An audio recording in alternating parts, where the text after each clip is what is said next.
কেন্দ্র ঘোষিত বাংলাদেশের 64টি জেলা প্রতিখানে আমাদের শহীদ সাজু ভাইয়ের জন্য আত্মার মাগফিরাত কামনা করা হচ্ছে। এবং শহীদ সাজু ভাই বাংলাদেশ গণ অধিকার পরিষদ যতদিন বেঁচে থাকবে তার সম্মান বোধ তুলে ধরা হবে এবং প্রতি বছরই তার আত্মার মাগফিরাতের জন্য 64টি জেলায় কাজ করা হবে।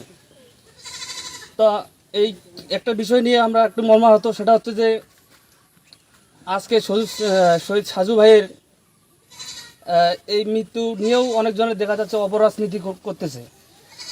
উনি আমাদের শ্রমিক অধিকার পরিষদে ওনার কমিটিতে ওনার নাম রয়েছে, ওনার সদস্য ফরম রয়েছে এবং ওনার ওই যে এখানে দেখেছি যে শার্টটা পরেছে সেটাও হচ্ছে বাংলাদেশ শ্রমিক অধিকার পরিষদের। কিন্তু অনেকজনে দেখা যাচ্ছে যে স্বার্থ হাসিলের জন্য তারা নিজেদের নাম ব্যবহার করে কেন্দ্র থেকে হোক সরকার থেকে হোক বিভিন্ন অনুদান গ্রহণ করতেছে, কিন্তু সেটা তার পরিবার পাচ্ছে না।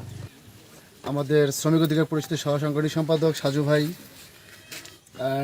বিজেপির গুলিতে আহত হন এবং চিকিৎসারত অবস্থায় ঢাকায় ময়মনসিংহ মেডিকেলে তিনি মৃত্যুবরণ করেন। তার এই মৃত্যুতে আমরা শোকাহত। আল্লাহ তাআলা সাজু ভাইকে জান্নাত দান করুক।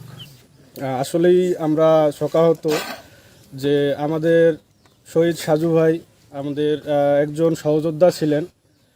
তিনি আমাদের সাথে আমাদের দলীয় কার্যক্রমে অংশগ্রহণ করতেন।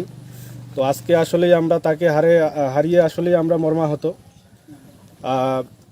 আসলে এই যে বৈষম্য বিরোধী যে আন্দোলন, এই আন্দোলন হইল যে এই বাংলাদেশে অপরাজনীতি এবং স্বৈরাচার দূর করার জন্যই এবং এখানে অন্যায় অনিয়ম দুর্নীতি দূর করার জন্যই কিন্তু আজকে এই বৈষম্য বিরোধী আন্দোলন হয়ে আজকে এই বৈষম্য বিরোধী আন্দোলনে আমাদের অনেক সহযোদ্ধা শহীদ হয়েছেন। তো তার মধ্যে আমাদের শহীদ সাজু ভাই। তো আসলেই এইখানে বলতে গেলে যে এই আমরা বর্তমানেও দেখতে পাচ্তেছি যে এই দুর্নীতি, চাঁদাবাজ, টেন্ডারবাজ এগুলা এখনও চলতেই আছে। তো আসলে আন্দোলন করে আমরা কি করলাম?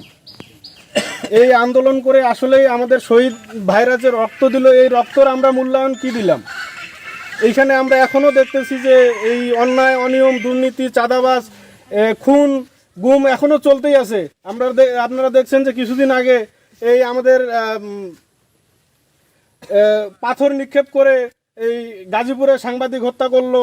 এরপরে আপনার এই চাঁদাবাজের জন্য প্রতিবাদ করায় আরও এক ভাইকে জীবন দিতে হইল। তো এইভাবে যদি প্রতিনিয়ত সাধারণ মানুষদের জীবন দিতে হয় তাহলে আমরা এই আন্দোলন করে কি করলাম? এই আন্দোলন করার উদ্দেশ্যই যেন আমরা সাধারণ মানুষ, খেটে খাওয়া মানুষ, এই অধিকার যেন আমরা সকলের নিশ্চিত করতে পারি, সকলের দাবি দাবা যেন আমরা পূরণ করতে পারি, সেই লক্ষ্যেই তো আসলে আমরা আন্দোলন করছি। কিন্তু আসলে আমরা দেখতেছি যে এই আন্দোলন করে আবার সাবেক এই অন্তর্বর্তীকালীন সরকারকে আমরা ভরসা করে আমরা দেখতেছি যে তারা আসলে তাদের জায়গা থেকে ব্যর্থতার পরিচয় দিচ্ছে।